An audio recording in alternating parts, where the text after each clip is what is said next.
ये नाड़ी ऊपर में जाकर के जो नीले रंग का जो एक संस्था को तैयार करती है, यही हमारा एक तरह की मन है। और इस मन के अंदर हर तरह के कुसंस्कार भर जाने पर वो इस तरह से गुब्बारे के जैसे लाइक अ बलून अपने सर में इस तरह से छा जाता है, जिसे कि हम कह सकते हैं कि जो कुसंस्कार होते हैं उसको लोग कहते हैं कि वो सुपर ईगो बन जाता है। कुसंस्कारों में ऐसे संस्कार कि हम अगर किसी गलत गुरु के पास गए, हमने कोई गलत धर्म ले लिए, हम लोग गलत लोगों के पीछे भागते रहे, इसके अलावा हम तांत्रिकों के पीछे भागते रहे, या हम ऐसे लोगों के पास गए कि जिनका धर्म से कोई सरोकार नहीं, मतलब नहीं, और जो धर्म के नाम पे बड़े दुष्ट गुरु लोग हैं, उनके पास जाने से इसमें बहुत से दोष आ जाते हैं। इस नाड़ी को हम लोग चंद्र नाड़ी भी कहते हैं, और आप जानते होंगे कि लूना अंग्रेजी में कहते हैं चंद्र को, और लूनसी कहते हैं पागलपन को। जब ये चंद्र नाड़ी खराब हो जाती है तो मनुष्य में सारे मानसिक विकार आ जाते हैं। दूसरी तरफ आप देख रहे हैं कि दूसरा जो चक्र है वो है स्वादिष्ठान चक्र। ये चक्र पीले रंग का दिखाया है क्योंकि ये सूर्य की गति से चलता है, और इस चक्र से हमारी जो राइट साइड की नाड़ी है, जिसे हम पिंगला नाड़ी कहते हैं, वो चलती है। पिंगला नाड़ी जो है वो हमें कार्य करने की शक्ति देती है। तो पहली वाली जो नाड़ी है उसे इच्छा शक्ति की नाड़ी कहते हैं, और जो दूसरी नाड़ी है उसे हम क्रिया शक्ति की नाड़ी कहते हैं। क्रिया शक्ति की नाड़ी में भी दो अंतर है कि एक जो हम अपने शारीरिक क्रिया को करते हैं और दूसरे हम अपनी बौद्धिक क्रिया को करते हैं, दोनों ही इस नाड़ी से कार्य करते हैं। अब यह स्वादिष्ठान चक्र बहुत महत्वपूर्ण है।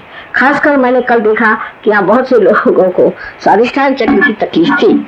उसका कारण यह है कि आप लोग बहुत पढ़े लिखे हैं, और दूसरा ये कि आप लोग बहुत ज्यादा सोचते हैं। अति सोचने से ये चक्र ज्यादा चलने लग जाता है। कारण यह है कि जब आप बहुत सोचते हैं तो आपके अंदर जो मस्तिष्क में, आपके ब्रेन में जो ग्रे सेल्स हैं उसको आप बहुत इस्तेमाल करते हैं।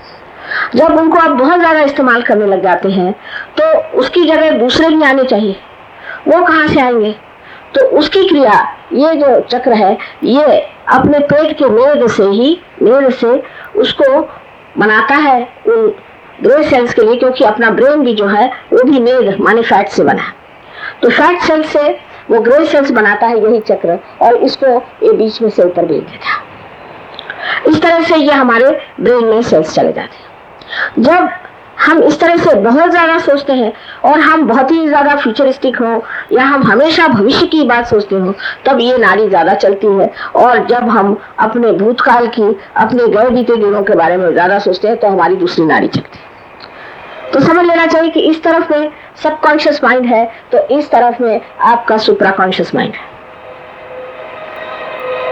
और ये दोनों माइंड आपके जब तक संतुलन में नहीं आते हैं तब तक आप बीचों बीच नहीं आ सकते। अब तीसरी जो बीच में नाड़ी है उसका नाम है सुषुम्ना नाड़ी। ये नाड़ी हमारे अंदर जो बनी हुई है, ये जब हम पहले तो लक्ष्मी को खोजा, इसको खोजा, उसको खोजा, और जब उससे हम पूरी तरह से ऊब जाते हैं कि अब बहुत हो गया, अब नहीं चाहिए, जब आप परमात्मा को खोजना शुरू करते हैं तब ये नाड़ी, महालक्ष्मी की हम इसे कहते हैं, ये नाड़ी का काम शुरू हो जाता। यही नाड़ी ऐसी है कि जिसके अंदर एक बड़ी सूक्ष्म सी नाड़ी है। ये भी एक जैसे कि कोई फॉइल हो, उसके 3.5 कॉइल्स बने हो, उसकी जो सूक्ष्मतर अंदर की नाड़ी जिसे ब्रह्म नाड़ी कहते हैं, उसी में से पहले कुंडलिनी का पहले 2-4 धागे, किसी के 10 धागे, इस तरह से धीरे धीरे कुंडलिनी उठती है। उसके उठने से ये और भी खुलता जाता है, और उसके खुल जाने से फिर और भी आपके अंदर जो शक्ति के धागे हैं वो ऊपर उठने लग जाते हैं। इस प्रकार ये 3 नाड़ी, इड़ा, पिंगला और सुषुम्ना, 3 नाड़ियां हमारे अंदर है। ये तीनों नाड़ियां हमारे आज्ञा चक्र पर मिलती है, जो आप देख सकते हैं। ऐसे तो अब यहाँ पर किताबें हैं, उसमें आप पढ़ सकते हैं हर एक चक्र के बारे में, और ये चक्र किस तरह से गतिमान होते हैं और किस तरह से कार्य करते हैं। अब लोग कहेंगे कि माँ आप कैंसर कैसे ठीक करते हैं, सो आपको थोड़ा समझाऊंगी। हमारे अंदर लेफ्ट और राइट ऐसे दोनों साइड से समझ लीजिए, ये लेफ्ट और राइट की जो सिंपैथेटिक नर्वस सिस्टम है, माने ईड़ा और पिंगला नाड़ी से बनी हुई, ये हमारे तरफ दोनों तरफ काम कर रही है और बीचों बीच जो आपको दिखाई दे रहा है ये चक्र है। अब जब कोई एक साइड ज्यादा बढ़ जाती है तो यहाँ इस तरह से ये चक्र बहुत छोटा होते जाता है और एनर्जी उसकी कम होती जाती है और इस तरह से बीमारी बढ़ने लगती है। पर जब ये बिल्कुल ही टूट जाता है तब हमारे मेरुदंड का जो संबंध हमारे ब्रेन के साथ होता है वही टूट जाता है और उस जगह पर ऐसी कुछ व्यवस्था हो जाती है कि ये अपने ही आप ऑन इट्स ओन अपने ही आप बनना शुरू हो जाते हैं और तभी मैलिग्नेंसी आ जाती है कि इसके जो सेल्स हैं उनको किसी और की परवाह नहीं। जैसे अब हमारा नाक है या आंख है, कान है, हर चीज बराबर उसी प्रोपोर्शन में, उसी प्रमाण में बढ़ती है जैसे कि बढ़ना चाहिए। ये नहीं कि नाक ही बड़ी हो गई, कि आंख ही बड़ी हो गई, कि कान ही बड़ा हो गया। लेकिन जब ऐसा घटित हो जाता है, जब उसका संबंध मस्तिष्क के साथ नहीं रहता है, तब वो चीज अपने आप से खूब जोरों में बढ़ना शुरू हो जाती है। और कभी अगर कैंसर आपके अगर उंगली का होगा तो एक उंगली बढ़ जाएगी, अगर आपके नाक का होगा तो नाक ही बढ़ जाएगी, कान का होगा तो कान ही बढ़ जाएगा।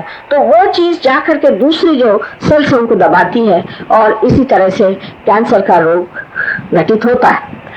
अब कुंडलिनी का जब जागरण होता है तो वो जैसे ये टूटी हुई चीज है, इसमें से जोड़ते जोड़ते इस तरह से, इसके जैसे कि आप किसी मणि के अंदर से कोई डोर को पिरो लीजिए, उस तरह से ये जुट जाता है। ये जुटते ही साथ ये जो चक्र है जो कि अब क्लांत है और जो कि बीमार और कमजोर और जिसमें शक्तिहीनता आ गई है, उसे शक्ति देता है। उस शक्ति के कारण आपका कैंसर ठीक हो जाता है। ये बहुत ही सहज सरल एक गति है जिससे ये रोग ठीक हो जाता है। और ऐसे लोगों में जिनकी कुंडलिनी जागरण हो जाती है, इसी प्रकार अनेक रोग ठीक हो सकते हैं, क्योंकि इन चक्रों की ही खराबी के कारण बीमारी आ जाती है। और जब ये चक्र ठीक हो जाते हैं और इन चक्रों में जब शक्ति आ जाती है तो वो बीमारी भी आदमी की नष्ट हो जाती है और वो सुदृढ़ हो जाता है। अब सब चक्रों के बारे में मैं आज नहीं बताऊंगी, लेकिन इतना ही कहूंगी कि ये सब आप किताब में पढ़ सकते हैं और बारीकी से समझ सकते हैं। और जब आप हमारे सेंटर में आएंगे तो आप जान जाएंगे कि ये चक्र क्या है। जब आपके कुंडलिनी यहाँ से ब्रह्मरंध्र से छेदती है तो आप बीच में जो जगह देखते हैं नीचे, उसे मेडिकल टर्म में लिम्बिक एरिया ऐसा कहते हैं। इस लिम्बिक एरिया को ही हम कहते हैं सहस्त्रार। लेकिन जिस वक्त कुंडलिनी आज्ञा चक्र, जो कि वहाँ पे 3 जगह मिलती है, वहाँ गुजरती है तो ये आज्ञा चक्र जागृत होने के कारण ये दोनों संस्थाएं, एक तरफ से ईगो बना हुआ है पीला और एक तरफ से सुपर ईगो या एक तरफ से अहंकार और दूसरी तरफ मन, इन दोनों को अपने अंदर खींच लेते। इसको खींच लेने से बीच में जगह हो जाती है। जगह हो जाने से उसी के अंदर से कुंडलिनी बाहर निकल आ जाती है। इसलिए कल आपने अपने सर में ठंडी ठंडी हवा आती देखी, आप ही के अपने हाथ से आपने इसको महसूस किया। इस प्रकार आपको आत्म साक्षात्कार होता है। आत्मा तो आपके हृदय में है, आत्मा आपके हृदय में है, लेकिन ये जो है ये हृदय का चक्र है। यहाँ पर ये हृदय का चक्र है और अपने सर में भी जैसे 7 चक्र हैं, उसी प्रकार 7 इन चक्रों के पीठ यानी इनकी सीट्स हैं।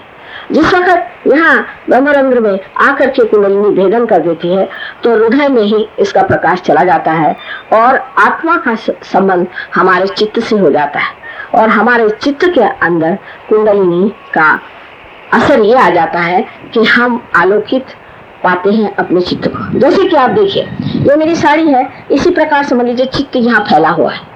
जब कुंडलिनी इसमें से यूं ऐसी जाती है तो चित्त अंदर की ओर खिंचता जाता है, अंदर की ओर। और जब यहाँ पर आकर ऊपर में जब ये कुंडलिनी इसको छेद देती है यानी pierces through, तब इस कुंडलिनी की आभा, इसकी शक्ति इस चित्त में चली जाती है और तब आपका चित्त जो है वो आलोकित हो जाता है।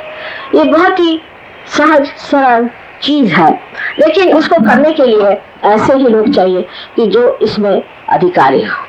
मैं सोचती हूँ कि जो सहयोगी हैं इन्होंने सहयोग में आकर के और पूरी तरह से जान लिया है कि कुंडलिनी क्या है, और जो इस पर अब बहुत एक ऐसी दशा में आ गए हैं कि वो सामूहिक चेतना में समझ सकते हैं कि आपके अंदर क्या दोष है और उसको किस तरह से ठीक करना है, वो आपकी कुंडलिनी सहज में ही जागरूक कर देते हैं।